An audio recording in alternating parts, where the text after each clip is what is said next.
All right, welcome, Buddy Book Club. I'm Dylan, here with the chief to my Randall. Keith, what's up, buddy? Oh, wait, chief to your Randall? What? One Flew Over the Cuckoo's Nest, no? Oh, no, I haven't read that. Oh, wow, we should add that. Unfortunately, we're not doing One Flew Over the Cuckoo's Nest here, but it did have a psychological aspect. At the Buddy Book Club, we're working down bestsellers, and this week we're going to be headed to The Grove, which is the main place they do The Silent Patient by Alex Michaelides. Terrible intro by me, but it is The Grove. I forgot it for a second. But if you'd like to recommend a book for us to read or reach out to us about any past episodes, you can visit our website, buddybookclub.com, or slide into our DMs on Twitter or Instagram, Buddy Book Club Podcast. You can listen to us on iTunes and Spotify, so please download and subscribe. Keith, The Silent Patient. I listened to it on a road trip with the SGF. Not a bad road trip book, I'll tell you that. But the point of the book, I think, is that if you have a shitty childhood, you're undoubtedly going to be a psychopath. Yeah, that's what it seems like. And yeah, one thing I also wanted to point out, D-Man, and you might have taken this from the book a little bit differently, but if you do see a mysterious figure outside that's stalking you and watching your every move, as you wake up and I see you someone sees you putting that peanut butter on the toast, don't worry, that's just a mysterious figure. You don't need to worry about him, me, or that person outside your window watching you in every second and every time you sleep. So just don't worry about that. Talk about gaslighting. This guy's I could not imagine if my serious girlfriend said there is someone outside the house watching us. I would say, okay, let's burn the house down and move. It's the only option. There was a little bit of a boy who cried wolf with her. All right, well, this book, The Silent Patient, was a Goodreads thriller of the year in 2019. 2020 was The Guest List by Lucy Foley, which we did not read. We read The Hunting Party, but you read. Yeah. Which I guess led us to The Hunting Party and one of our early episodes. So I also want to say before we get into Stock Up, Stock Down, the number one listened to episode is Holes, which is understandable because it's our first episode, but probably our worst, right? Yeah, 100%. I mean, that's every podcast. Yeah, no, so. I totally understand. But I'm hoping that people just didn't listen to Holes and were like, what the fuck is going on? I don't even think I had a microphone then. We were doing Zoom audio, too, so yeah, it was pretty bad. Terrible. So if you're one of those people that just happened to stumble upon this, then thank you for sticking around. Let's get into Stock Up, Stock Down for The Silent Patient. Stock Up, what do you got? Stock up, doing drugs and being sedentary. Okay. Now you're speaking my language. So Theo goes and talks with Alicia for the first time. She's described as a petite redhead, very thin and artsy person. That's like when we know her as a normal person. She's now been in this institute for 7 years. She's been drugged up every single day for 7 years. Her days consist of her just sitting there, aimlessly looking off into space, not talking. Mm-hmm. She attacks Theo and almost kills him. This would be like a small gust of wind hitting you. If someone came up and started fighting you that has not moved for 7 years and is already a small petite woman, that's the most embarrassing thing that could possibly happen to you, right? I was imagining it'd be like, your nieces and nephew, they're young. Mm-hmm. They come up and they're like pulling at your clothes. They're like, give it back. And you're like pretending like it's affecting you. That's what I assumed it would be like. But this dude, Theo, is like getting beat up by her. It's the most embarrassing thing I've ever seen. I would be so ashamed if I was Theo. I'd honestly either immediately quit or start doing steroids, or I'd at least have to make something up, be like, oh yeah, she threw coffee in my eyes and like kicked me in the nuts, so like I couldn't, you gotta do something. The other person comes in, like Yuri comes in to break it up, and you throw coffee in your own eyes. And... yeah, you have to at that point, right? I attributed it to... Okay, so there's going to be spoilers throughout this whole thing, but I attributed it to when there's a baby under a burning car and someone has that crazy strength within them to lift it up and flip it over, which is seemingly impossible, because Theo is the reason why she's in here. Like, Theo is the masked man. It turns out he's the one that killed her husband and go into this asylum. Well, she killed her husband, but yeah. Okay, I kind of want to talk about that later. I'm wondering if that's what happened. She just had that dad strength or whatever they call it. That's what I attributed it to, at least. You just have to imagine everyone at the office is just making fun of him behind his back, right? Like, you just have to. Oh, yeah, for sure. For sure. Like, you got beat up by her? Like, yikes. That's embarrassing. 1-star recruit. My first stock up is messing with the timeline. So Nolan did it in Memento, which, great movie. Do you like Memento? Yeah? Oh, that used to be my favorite movie, yeah. Oh, really? That used to be your favorite movie? Not as good on rewatch, unfortunately. But the first time I saw it, I said, this is exactly what I think movies should be. Oh. I'd never seen a movie like that. It made you rethink everything. I thought it was one of the best. Yeah. On repeat, you watch it, you're like, it's not as good, but it's still a great movie. Yeah, for sure. I mean, I would say the second watch is also great because then you start seeing things. But after that, it's kind of useless. We had the DVD back in high school or whatever, whenever it came out, and it had the, you could watch it in real time. Like it basically reversed all the scenes. Oh, yeah? Yeah, which was weird, but an interesting way to watch it. I mean, it's obviously not as good. Yeah. But like I said, messing with the timeline, I think Alex Michaelides does a pretty slick job here making multiple timelines seem like they're happening at the same time. Because that's how it all comes about, is that whole story about Theo and Kathy, we kind of think it's happening in real time, but actually it's happening in the past. And at the end ties everything together. I don't know about you. I feel like this book is a psychological thriller. I think of it more as just kind of like a standard mystery because there's not a ton of like thriller aspects to it. And yes, it takes place in a psych ward, but it's not like, whoa, psychological. I don't know. It just was like a typical mystery. But it all hinged on us believing that those things were happening simultaneously. And it was successful for me. But I'm a dullard, so. Yeah, and I had this in my loves as well. But what I really liked about it is that every single character that's introduced, you're almost kind of like finding an angle for them. Like, okay, they could have done this. Like, what's like, where's this going to end up? You're the only person you're not questioning is Theo. Yeah, although he's got something going on. Like, yeah, that's true. That's true. Yeah. But like, there's so many other characters introduced that it kind of makes you put your guard down. Yeah, I thought he was going to be like a willing cock or something like that at the end. I don't. Like a chicken, or what do you mean? What's a cuck? I think it was invented by the thespian playwright Shakespeare. We'll get into that later. Did you have anything else for stock up? Having glasses stock up. Oh, as a glasses wearer, I appreciate that. Go on. Yeah, and I'll tell you a little pro tip here. I recently got some of those green light or blue light glasses. Yeah. When I have occasional video calls, I throw those on. It gives me a supreme sense of confidence that I'm much smarter than I am, which really is all that matters in this type of game of working. Is you just got to pretend like you know what you're doing. Yeah. But that's nonetheless. She keeps on seeing this blurry figure in the distance. Keeps on saying, I feel like there's someone outside. Hey, maybe grab a pair of glasses. You just not see this person? Do you not know what they look like? Maybe a set of binoculars? I'm such a different person than her. If someone says I'm crazy, I'll go so far out of the way to prove I'm not crazy that I will be crazy by the end of it. Oh, really? Yeah, I'd be buying literally cameras and technology and all this gear in order to catch this dude that I think is out there. She's just like, I'll just whine about it and I'll call someone. It's like, go do something yourself. Pull that gun out. Start walking down the street. Start shooting at things. That's what I would do. I'm insane. But that's what, you know what I mean? Like, she's going to like the least attempt to figure out if there's someone's actually following her. Yeah, to prove that's it, so true. Shoot that guy and then be like, this is the guy that's following me. Every time I go into Costco, it's like 4 different home security cameras you can buy for $100. Like, there's 4 different companies that are selling them.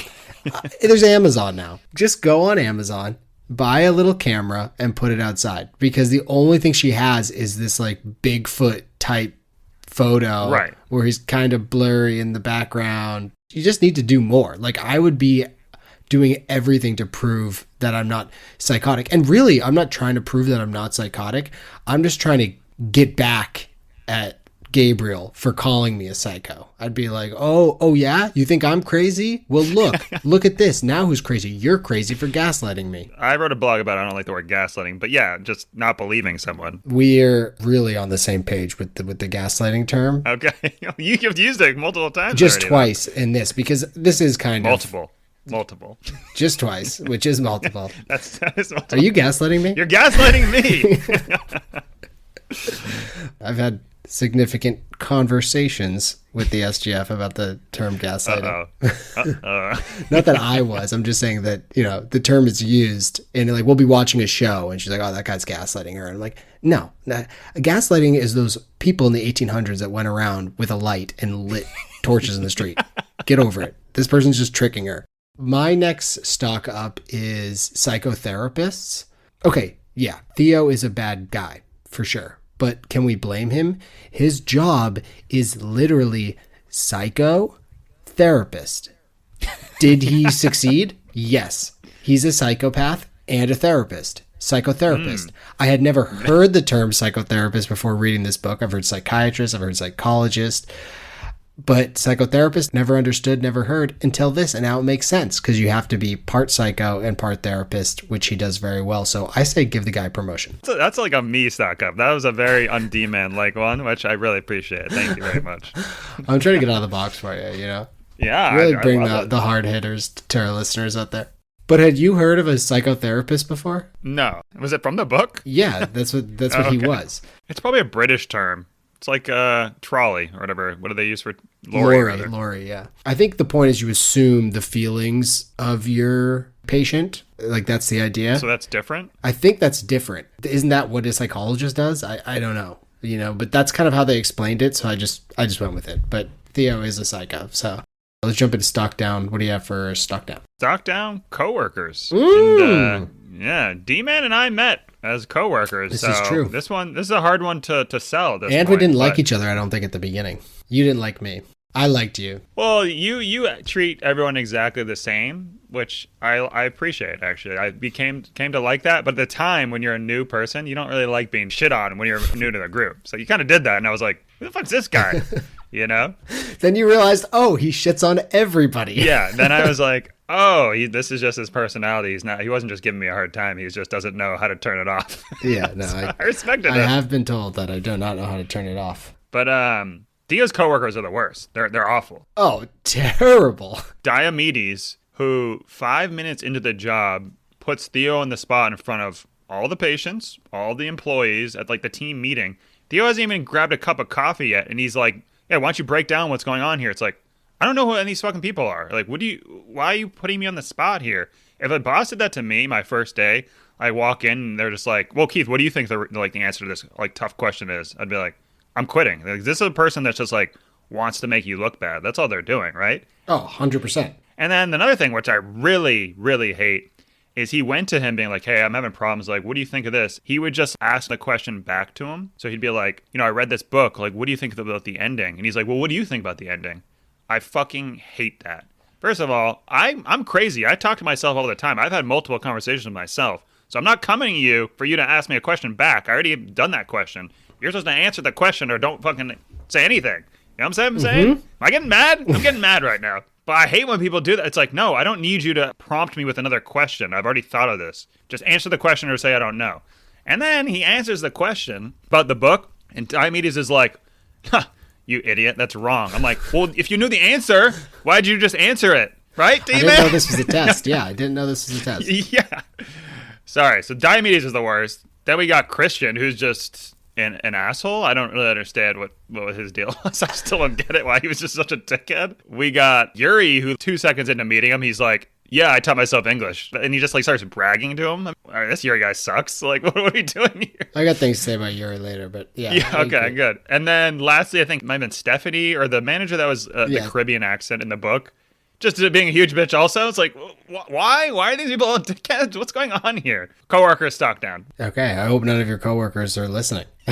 These coworkers specifically, but yeah. It's funny that you said that because similarly, but different, I had my first stock down as mental health professionals because we're led to believe that these people are good and here for us. But Theo's obsessed with his patient and the rest of the Grove is just like, yeah, cool. Keep treating her. No problem. Like obsessed with her. It's like the first thing he does is like, all right, here's all the patients. He's like, where's Alicia? They're like, she's over there. It's like, I need to treat her. I need to treat her. He's like, okay, cool. Yeah, you can treat her. You definitely can treat her. This guy who's literally drooling over there could treat her. Christian, no ethics. He used to treat Alicia, but keeps it close to the vest and is like a total dick, like doesn't want to help anyone else. Not a great guy. Yuri, who's the head nurse, slanging drugs on the side. How can anyone get treated if he's just slanging drugs? And Diomedes, your boy you just tore apart, he just wants to puff on a cigar and talk about classical music and make other people feel small. Like, that's his only goal. He's like, I'm going to lead the Grove to make everyone else feel this big and make them understand that I know classical music and they don't know shit. I mean, even Theo's own therapist, Ruth, who is seemingly the only actual person that is a mental health professional in this, instead of just telling Theo, like, buddy, like, you need to get admitted, you're psycho, she gives him like tools and whatnot to like, okay, deal with it this way. And I think that's the problem sometimes with therapists, is that people like Theo, who are manipulators in general, have the ability to like show their story to people like Ruth in a way that he's like victimized for some reason. I mean, obviously he was as a child. I'm not making, any light of that. But where he's like currently still the victim, and they're like, okay, yeah, here's how you should be better, as opposed to be like, buddy, just leave this crazy woman and get out of there. And if you don't, then you should be admitted because you're also a psychopath. I kind of went hard on the Ruth thing when really, she was trying to help. The rest of them, out of here. Worst part too is that you go to a place where all the patients are supposed to be like the hardest thing, your job. The people around you should be like lighthearted and having a laugh. Now you have to go in and talk to someone that's actually seriously in trouble. And that's where you have to turn your serious face on. You can't be like having to defend yourself and like having all these serious discussions outside of who you're treating. You can't have that. That's just too much. You'd hope that there was some off time as opposed to just like always being on. They're like talking with a serial killer at the Grove, and then they go into like the break room, and the fucking Christian's like, yeah, you piece of shit. Like, you didn't do it right. It's like, what's going on here? Why are you attacking me now? Yeah. What else do you have for stock down? Americans? Stock down? Whoa, this is your big thing. You don't like when I do this. I know. Well, I mean, I guess it's a new perspective. I guess you're just pandering to our German listeners out We're there. switching sides. We're switching sides right now. You're doing what I usually do. I'm doing what you do. Well, I mean, I didn't realize that even though there's that many Americans in England. In this book, you throw a fucking rock and you're hitting a red, white, and blue. Yeah, it was very odd. I'm like, what are all these expats doing in England? Don't they realize we won the war? We won. Yeah, well, maybe we're like stationing there. Is there a wall that needs to get like tore down? Is that what's going on? I don't know. But anyways, everyone that was introduced that's American was the stereotypical awful American. We got his wife, who wants to be an actress and wants to be famous and basically has like no attention span and sleeps around and cheats on and her name's Kathy, a terrible name. And she's like judging everyone for like innocuous things while she's doing like, shitty things. She's like, how dare you like smoke, you pothead? But I'm gonna go bang this dude on the side. See you later. Like, you don't understand the hypocrisy there. Obviously, we have another terrible name, Barbie, who is basically Kardashian watching Gossip Girl. Good show also. But anyways, but these are like one-dimensional, like kind of shitty characters, but they're believable. I was like, yeah, those are Americans. That makes sense to me. So, stock down Americans. Not great. Not a great look for the kids. Fair enough. Yeah. I have more to say about the Theo Kathy stuff later, but good God. And I apologize if you just heard my dog barking. She's a menace. 6-month-old menace.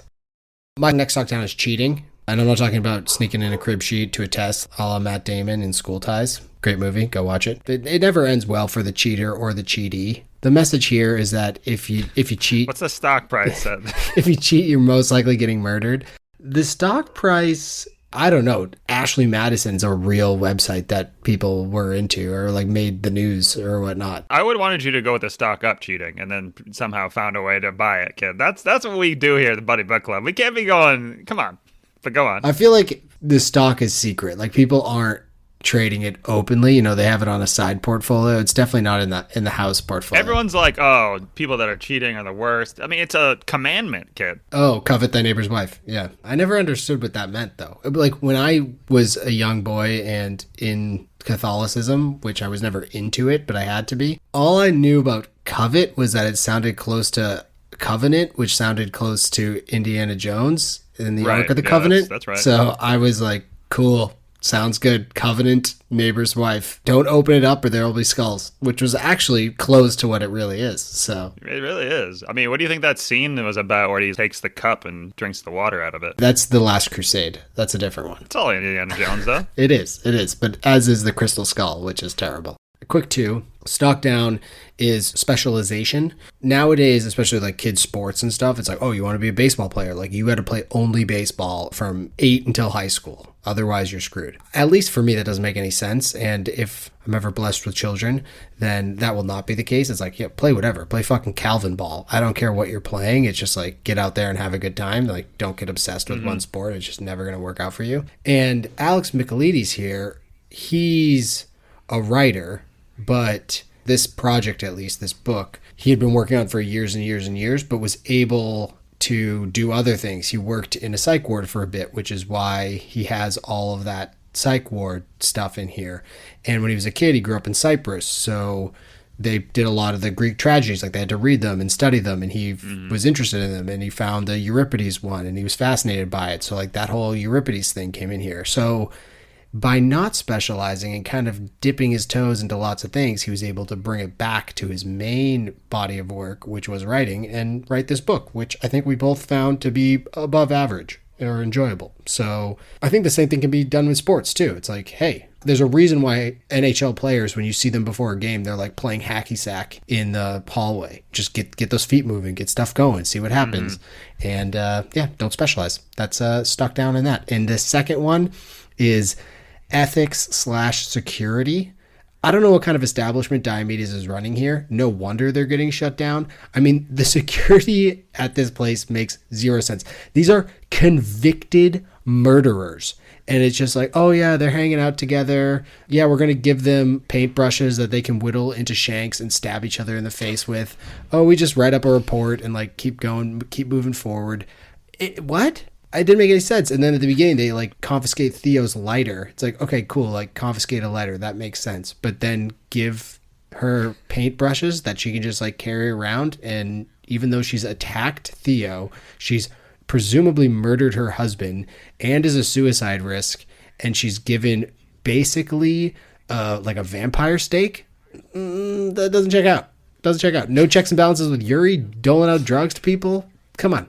What's going on here? Where are the orderlies? Prisons aren't necessarily the most strictly regulated, especially ones that have low funding. But how about with your talking about like the stabbing someone in the eye? How about Theo being like, can we think of Alicia in this moment? She just stabbed someone. Like, what? Can you imagine what she's going through? It's like, wait, what? Yes, and then Diomedes is like, cool, go treat her. He just witnessed this whole thing, and now he's like, okay, hold on, let's sympathize with our attacker, and he should be the one treating her. I don't think so. Move on. Did you have a favorite scene in this one? I didn't have a specific scene. Yeah, it's not really a scene thing, but no. I mean, the best part, like I already mentioned, was like every single person was a suspect that you got introduced to, from Gabriel's brother to basically anyone in Alicia's family to people that worked there to Christian to all these people basically. And even like I really did think that Ruth was going to play some role because she was mentioned so many times. I'm like, she has to be connected to something going on here, right? Oh, but really? Even her, yeah, she was the only like likable person in the book, and that was my favorite character. Ruth was good. I appreciate her. But the fact that she was so kind and everything made me think that she had to be the prime suspect. Like, that's how my mind was working in this book, which made it awesome. Everyone could potentially get it. What about you? I just kind of liked the twist, I guess, which is like obvious, you know, with a book like this. The twist itself, once it comes to you, it's like, oh shoot, like, you know, it was like as it was happening, I would listen to it, like I said, so I rewound it back to like really catch it and see it again. So, but I feel like that's slightly obvious considering it's kind of a twist book. And honestly, I didn't really love a ton of it. Like, I liked it. I thought it was entertaining enough to keep listening to it, but I didn't really love many of the characters, or like Theo's story wasn't that interesting to me. Once a twist happened and it was actually surprising, I was like, oh, cool. That's fun. So I'm going to go with that. Love, hate, what'd you love? You already mentioned it. I mean, the twist, the ending, I thought it was really good. I did the audiobook as well, and I wasn't on a road trip, but I was just like sitting listening to it, and then I usually do like 30 minutes, 60 minutes max, you know, and then I'm out. I listened to the last 2 or 3 hours just straight through. I just couldn't put it down. I was like, I gotta finish this shit. What's going on? This is always what happens with these kind of books. The first 3/4, half of it, or at least, you're kind of like, all right, what's going on here? And then if it can get you that last quarter, which this book really did for me, that's a huge success. So I love that part. Yeah, I agree with you. And it really brought more into Jean-Claude Van Damme, or whatever the guy's name was. Like, he got brought more into it. Oh, yeah, that's another bad guy. I forgot to name. Yeah, and yeah, Jean-Claude, like, he was very... Jean Felix or something? Jean Felix, yeah. Jean Felix. He was just another red herring, but totally hateable. And I just don't really love the real artsy fartsy. Like, I could just picture him in a scarf the whole time. Like, it's warm out, but he's wearing a scarf. And so that part I wasn't like really into. It seemed like a lot of setup to make him seem like the murderer, but it was able to hold through that part, which I was impressed by because it was not very good. It's like a weird four-handed insult. What I would have done differently, and this is my hate, but I think it's applicable right now, is with the John Felix thing, I would have had him visit Theo instead of the cop at the end and be like, hey, by the way, I ended up finding this diary. So what's going to happen here is I'm going to hold on to this, and I'm going to not bring it to any authorities, but I'm also taking all of her paintings, and they're now my possession. Like, you know how he threatened her, like John Felix being like, she didn't want you to have the gallery. So he's like, well, now I'm actually going to keep all the paintings, and you're not going to talk about it. Yeah. That would have been a good way, because then make him more of a worse character, John Felix. And I do think at the end, Theo would have got away with it anyways. Like, there's no proof other than a crazy person's diary. Yeah, I totally agreed with that as well. Like, at the end, when the cop's like, got you, I've got this diary. And Theo smartly, I guess, was like, hey, anything I say here is going to like affect me down the road. He should just shut the hell up. The only evidence here is this person saying it was you. They might reopen the case and see if there's any physical evidence, and like you might get got. But as of now, it's all circumstantial. So, right. And this all comes from watching 4 TV shows when I was 17 called CSI. You know, I really have no idea. We're pretty much lawyers here, so I think we're good. Yeah, I think we're on point. My first love is a good red herring. I think that this book, like we've kind of talked about, did a decent job of the red herring thing. I think the cousin and the lawyer slash Gabriel's brother were the best of the red herrings in terms of the way they were set up, especially the lawyer. I think that was really well done. The strategy he went with this red herring was kind of cluster bomb vibe, where every single person can be a red herring, which can be effective. I mean, Agatha Christie, I mean, the book that we read, and then there were not, that one did the same strategy, but built up all the storylines so well that it made a lot of sense, where this was a cluster bomb, but some were more effective than the others. So I did love the good ones. The first thing on my hate is a bad red herring, and the rest of them were bad red herrings. Like Yuri, who we talked about before, that first time he goes out with Theo, the only reason why Yuri's a red herring is because Yuri sits down with him to get a beer at a pub, and before the beer can even touch Theo's lips, Yuri's like, so I used to stalk this woman. And it was like, wait, what? Like, pardon me? And so like that's how he built the red herring into Yuri, and it was just by saying he's a stalker, which is like creepy and makes no sense. And then Theo's like, yeah, this guy's actually pretty cool. Well, Yuri seemed down to earth compared to everyone else he worked with. I liked it because it did seem real. What was her cousin or whatever that like lived with their mom? That could have been its own story, right? It was a full relationship. They really built that up, which had nothing to do. You could say that's a red herring also. Yeah, it was. And that felt and real. His gambling losses and stuff like that. If you didn't have that, then you just start narrowing the focus into other things, where I think I like when the scope kind of opens up and like you're looking for everyone rather than just like, well, it's obviously gonna be this twist. Like, because some of the thrillers or psychological thrillers we read involve 3 people total. Well, there's basically like 3 or 4 things that could possibly happen here. This person killed this person, or this person's like duping. You know, there's not really much to go on. I do know what you're saying, and the only problem is I feel like we're comparing drinking raw eggs, which is some of the other terrible thrillers we've listened to or read, to over hard-boiled eggs, which is this book, which was totally fine, totally serviceable, you know. What an analogy. It's fine. A little bit of salt, a little bit of pepper. Yeah, I'm fine with it. I thought this is a nice over medium, honestly. No, that's a good point. That's what it is. It's over medium, which is not my preferred egg consumption. Oh, what's your preferred? I want them like Gollum wants them, raw and wriggling. So is that over easy? Yeah, over mean? easy. Like the white's just set, like just set.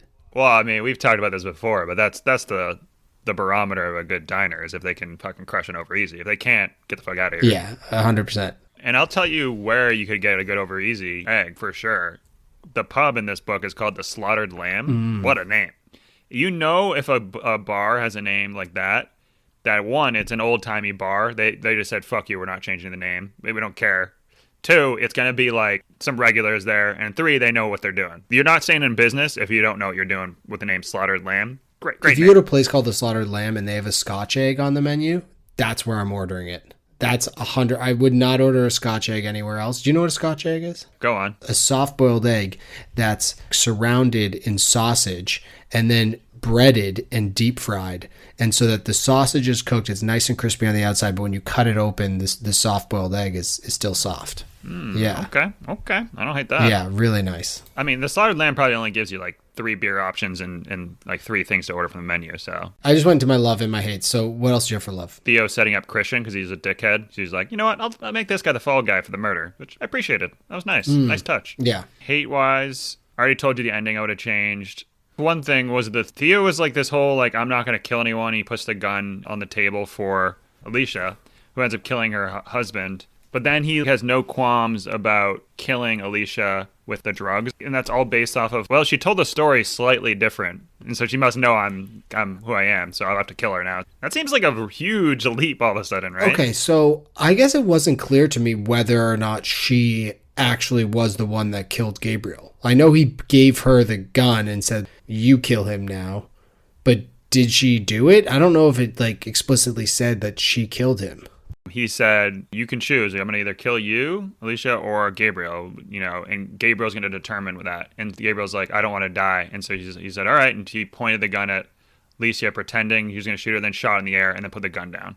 So he like shot it into the roof and put the gun down. And that was the whole like Greek tragedy thing. After hearing that her husband cheated on her and didn't give a shit about her at all, she basically came back mute, killed him. Technically, he might go to jail for a couple of years for, like, I don't know, kidnapping, breaking, entry, assault, and battery, but then he kills her because he's like, she may or mayn't know. That didn't seem like the most well-thought-out idea there. It didn't make any sense. Well, I thought Theo's character, and this is one of my hates, was just his story wasn't that interesting in general. Yeah, he's a cuck. So what? Just say something. It just was so weird to me, and I know it's, like, drives the narrative and whatnot, and probably part of his psychosis, but I found this gross text chain on your email. Can we talk about it? And if she's all of a sudden asking you, hey, don't smoke on that pipe in here, that pipe weed, whatever. It's like, well, how about you don't smoke that skin flute? Because I saw the email chain where you were talking to that guy and it's disgusting.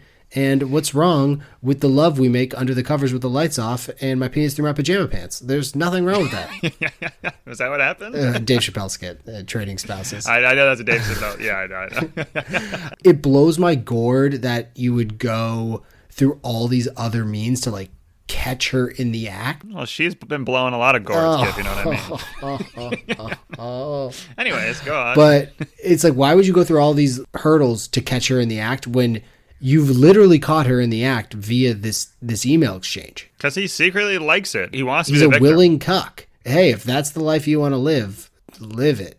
But just live in your own home. Don't put your business here. Okay, so yes, this is going to be made into a movie. Plan B and Annapurna are in development. Plan B is the production company that's run by Brad Pitt and co. They made like 12 Years a Slave and Moonlight. So it's going to be a movie, and there's really no other details. So the cast is open. Do you have anything for cast the movie here? So I'll run through mine here quick. Casting actress Theo, I did Benedict Cumberbatch. He's got that psychiatrist. Okay, so that's the one person I had. It was Benedict Cumberbatch. Yeah, he has that vibe of like, I had a rough childhood and now I'm potentially turned into a psychopath. Yeah, but you immediately want to like him. You're immediately on his side. You think of him as a victim. Yeah, you wouldn't think of him as the bad guy, which makes him the better cast for that. Alicia, I think I've casted her before. Marion Cotillard, the girl from Inception. I think she's French. She's got really good eyes or emotion through her face. You know what I mean? Yes, for sure. Yeah. And that movie with Brad Pitt, which he hooked up with her, and then that's why him and Angelina Jolie broke up. Yeah, the spy one. She's got great eyes. Like really, really good situation. Because this character can't talk, so it really has to all be in the eyes. Gabriel, I did Orlando Bloom. He's like the cool artist, definitely wearing a wool cap at all times. I can see it. And then the last one, this one's the easiest casting I've ever done. Ruth, therapist, Judi Dench. Easy day. Signed, sealed, and delivered. Yeah. Let's get into it. Would you recommend Silent Patient? Keith, what do you say? Yeah, I really liked it. I think I liked it better than you did because it's going to go in my top 10. Oh, whoa. Really? When you look back at these books and review it, you always say, oh, I guess that really wasn't as good as I remember, because we're just like talking through it now and you're like, there's all this stuff that doesn't really, add up. But when you're reading it and you can't put it down, that's what a book is. That's what you know what I mean? No, like, I agree. That's what a good book is. So I probably wouldn't read it again, but I don't care. It's still a top 10 book for me. I think it was better than Sharp Objects, which I have in my top 10. Did I read that?